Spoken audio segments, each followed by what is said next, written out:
Driving is just so important. I think I live in a relatively rural area, so in order to get out and see my friends, in order to get out and do my shopping, shows, I like doing shows and acting, and in order to do all of that, I need access to a car and I need to be able to drive. Without that, I become reliant on other people, and I find it really difficult. I guess I'm used to being quite an independent person. Yeah. You been good?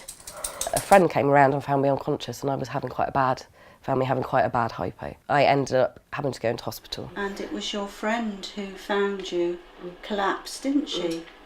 And she rang 999 and they came and got you. So yes, that was frightening.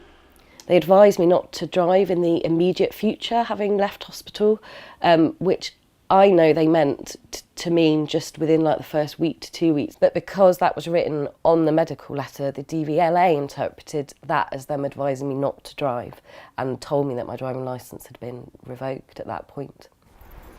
But I was in the middle of carrying out a research project at the time, so I had interviews set up to go and talk to people for that research project.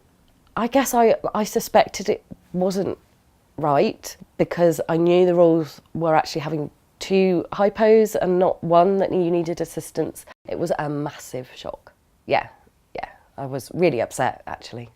I spoke to my diabetic specialist nurse first of all, and she said that she would make contact with the DVLA, which she did, but they wouldn't speak to her without getting permission from me. So it was that point that I actually rang the Diabetes UK helpline just to see if there was anything else that could be done to help at that time.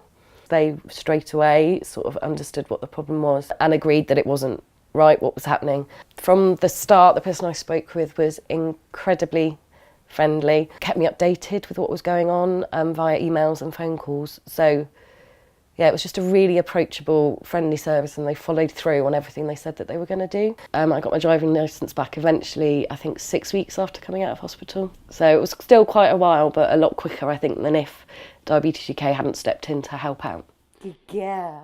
I never thought I'd be someone who would have rung that team up, but I needed to, and they were there, and they just immediately understood what was happening, and they understood my frustration with what was happening as well, and that was really important, I think, at the time, to have someone help take that battle forward alongside me. Yeah, so it makes you feel less alone, I think.